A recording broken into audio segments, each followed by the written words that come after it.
Okay, so in 92D, we have 4a squared over the root of 2a, and in order to rationalise this denominator, I'm going to multiply by root 2a over root 2a, which is going to give us 4a squared times root 2a by multiplying the numerators together, and root 2a times root 2a will just give us 2a itself, and of course we can cancel 2 with 4 to get 2, and a with a squared to give us a, because that's a times a. So I get 2a root 2a. And by using powers, I can even simplify this further. 2a is 2a to the power of 1, and root 2a is 2a to the power of a half. And because I have the same base here, by multiplying them I can just add the powers together, so the power would become 1 plus a half. So when I'm adding fractions, I would do then 2 halves plus a half, bring them over the same denominator, add the numerators, so that will give me 2a to the power of 3 over 2, which, if we want to write that without a power, will be the square root of 2a cubed, or the square root of 8a cubed. Because remember, if the power is outside the brackets, you have to apply the power to everything within the brackets. So this would be a final potential answer for this question. If you stopped here, that's okay, but I hope you can follow how you can go further. So 92D is now done. Let's have a look then at 93D, which is a little bit trickier. So 93D, we have 4e squared minus 9f squared over root 2e plus root 3f, and it's important that the root carries on in the bottom over the e and over the f in both of the expressions.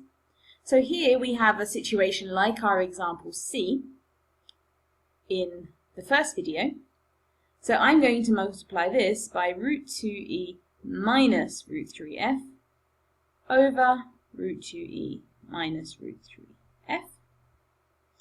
So on the top, I won't multiply out just yet, in case I can cancel, as before.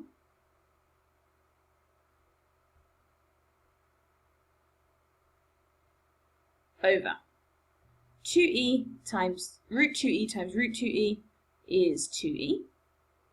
Then we have our cross term, so minus root 3f root 2e plus root 3f root 2e. They'll cancel each other out, I know that already, so I don't need to bother writing those down. Then I have root 3f times negative root 3f, so minus 3f. And you should be able to notice that I'll be able to cancel with the top row. If I say that 4e squared minus 9f squared is 2e minus 3f times 2e plus 3f, and then of course we have this term that's come from our rationalization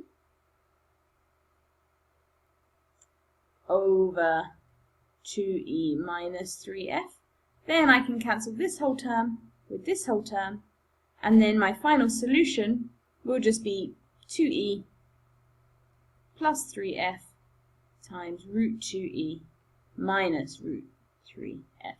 And this one again you could conceivably multiply it out, but I don't think it would make it any simpler than this, so we'll just leave it like that. And that's over 1, which means the denominator now is definitely rational, as is 1. So I hope that you were also able to do that one by yourselves. If you hadn't managed to, and you've watched the video for both of these two, I encourage you to pause the video now and try 94D for yourself before coming back and seeing what the solution is, because now, having seen a couple more examples, that one might seem a little easier. So let's do then 94D.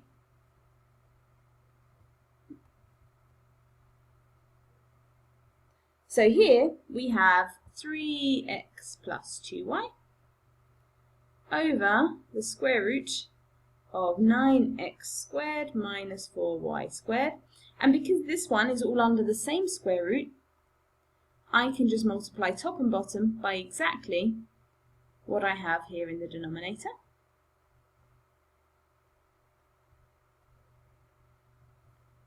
Which will give me, on the top, 3x plus 2y times this whole square root, 9x squared minus 4y squared, over the thing itself, 9x squared minus 4y squared. And some of you may have noticed that we can factorize this, so we can cancel with something up here. So on the top, 3x plus 2y times the root of 9x squared minus 4y squared over 3x minus 2y times 3x plus 2y. And if you're unsure about this step of how I got from here to here, I encourage you to multiply out these brackets and check that I got this again. With a bit more experience, you'll become really quick at recognizing these, even if you're not particularly familiar with the binomial formulae. So, we can cancel top and bottom here. And so our final answer is the square root of 9x squared minus 4y squared over 3x minus 2y, which, as long as x and y are rational, will be rational too. So I hope that this one went well for you and you came to the solution on your own. If you have any questions, then write them down in your books or come and see me, or you can ask me at the start of next lesson. I hope the videos this week were helpful. I'll see you at school.